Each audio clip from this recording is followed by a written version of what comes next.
Time now for, we normally have the racing calendar here, but there isn't any racing, so let's move on, if we don't mind, to Jeff's 5 Pontiacs car fans have forgotten. Yeah, there's actually about 25 different models for Pontiac from the outset to 2010, but I picked 5. These are my 5 favorites, stuff that really kind of makes me look at it and go, where are they now? So, Conrad, with your assistance on this. Where are they now? Where are they now? Pontiac's long gone, Yeah, and it ain't coming back. Here you go. There you go.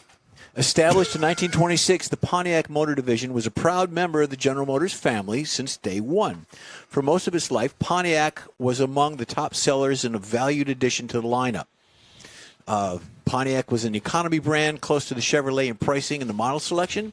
However, from the early 1960s and onward, it was a performance brand image suited best in those days by Pontiac. The number one we have, as soon as we get it here, is a 1962 Pontiac Tempest. In the early 60s, all major U.S. car manufacturers introduced compact models. Chevrolet had the Corvair, Ford had a Falcon, Plymouth had a Valiant, and Pontiac had the Tempest. In most cases, those compact models were smaller versions of the bigger cars they shared the platform with.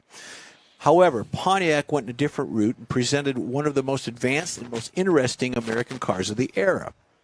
The new Tempest had an independent suspension at the time when all cars used a live rear axle. In addition, the Tempest used a rear-mounted gearbox. The transaxle design, which was unheard of at the time, the Tempest didn't have a conventional drive shaft. It connected the engine to the front of the transmission in the back and instead used tubes, cable tubes. Not unlike Don's Corvette. Right, exactly. Well, that's what I said. It was unheard of at the time. The C5 Corvette uses the same technology. Yep. And actually, this car, this Tempest, I would say could have been made somewhat famous in the movie My Cousin Vinny. Okay.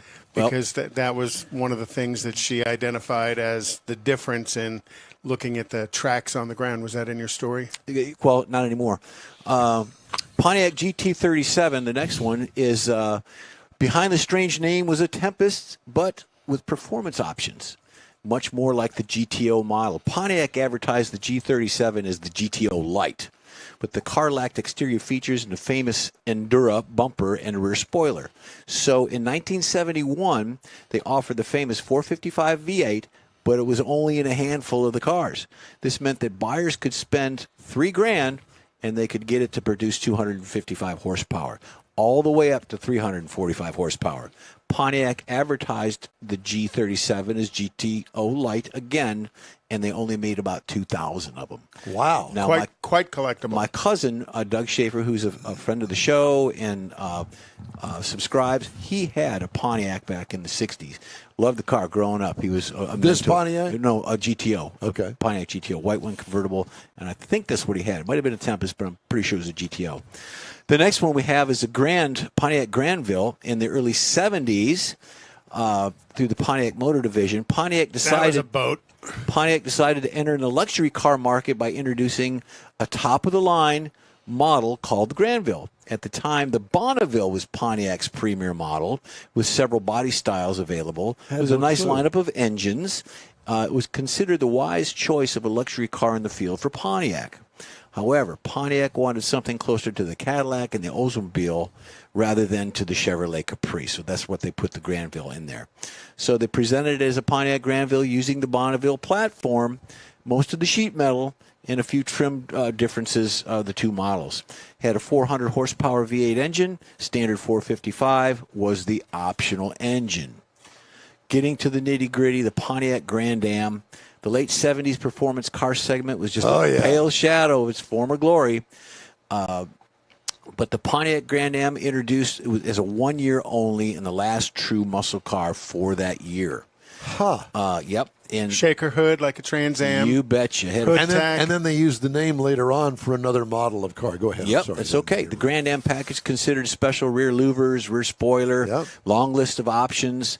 It introduced this car in 77, and the market responded well. Yeah. In fact, Pontiac received between 5,000 and 10,000 reservations or orders. I remember the car. Yep. But by the end, they only sold 1,377 of them. And generally, the car was built with the 400 engine, but it was the Oldsmobile 403. Right. You could get it with a 4-speed manual in this body style, and if you got it with the 4-speed manual, it came with the Pontiac 400 engine, which had much more horsepower and torque than the Oldsmobile 403. Yeah, and again, 1 year they didn't produce it in '78. They just didn't have enough. And the last one, my favorite, is the 1965. It's a Catalina 2+2. Oh, yeah. Yeah, another pure muscle Another car icon. barge. I You remember bet. that, yeah. Yeah. Behind the strange name hides a full-size Catalina model, and available as a coupe, convertible, and with a performance twist. The regular Catalina, great-looking, decent-selling model, but the 2+2 form transformed the Gran Turismo with a luxury interior, fire-breathing engine. That's a mouthful there. Since the Catalina was a full-size model, it was eligible for the two engines, 400 and also the 421. And if you wanted to get a tri-power intake system, you could, which came off of the GTO for this, and you could get one for about $4,000. So it came with 3 2-barrel carburetors. It also came with 8-lug wheels. Yes.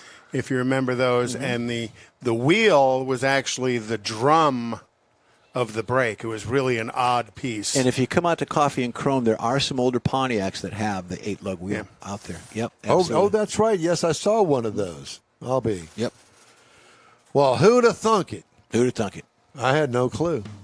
I see that the Lillian